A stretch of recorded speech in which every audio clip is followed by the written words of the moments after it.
আন্তরিক অভিনন্দন, ভালোবাসা, শুভেচ্ছা। দাদা, দাদা তুমি তো পুরো ছক্কা মেরে দিলে দাদা। তুমি শেষ বয়সে বাংলাদেশের প্রধানমন্ত্রী হয়ে গেলে দাদা। দাদা তুমি তো ছক্কা মেরে দিলে দাদা। যাই হোক দাদা, তুমি বাংলাদেশের প্রধানমন্ত্রী হয়েছো, তোমাকে জানাই স্বাগতম জানাই। তোমাকে যে কি দিয়ে আমি স্বাগতম জানাবো দাদা, আমার মুখের ভাষা খুঁজে পাচ্ছি না দাদা। এই যে এই হাত হাত পা কাটানো দাদা, এটা একটু তোমার শেষ বয়সে দাদা বাতাস কেউ দাদা।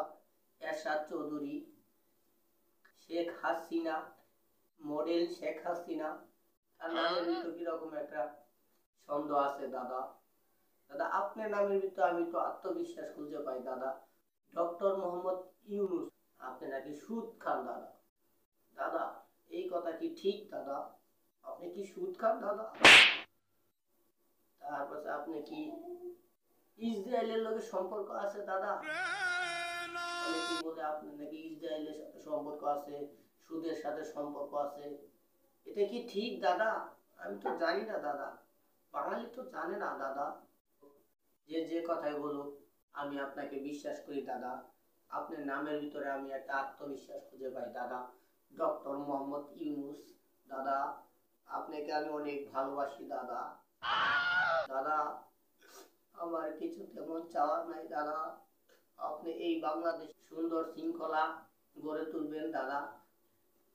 আপনি সুদ টুট খাওয়া থাকলে দাদা ছেড়ে দিন দাদা। ইসরায়েলের সাথে সম্পর্ক থাকলে দাদা ছেড়ে দিন। বাংলাদেশ স্টুডেন্ট গণদুলাই বাংলাদেশ, এর কথা বাঙালি আজীবন মনে রাখবে দাদা। অবশেষে দাদা আপনাকে জানাই সালাম, আসসালামু আলাইকুম দাদা। আপনি ভালো থেকেন যে দাদা। আপনি শেষকালে এসে ছক্কা মেরে দিয়েছেন দাদা। আপনি ফ্রি হিট বলে দাদা ছক্কা মেরে দিয়েছেন। আপনাকে আমি তো চিনি না দাদা। যাই হোক, আপনি ভালো কিছুর আবার দিন, আমাদেরকে জানান দিন যে আমি আসলে বাংলাদেশের উপকারের জন্য এসেছি।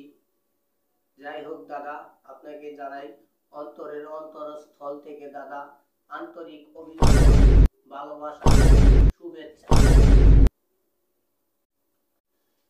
আমি এখন আসি দাদা, আমার স্কুলের সময় হয়ে গেছে দাদা।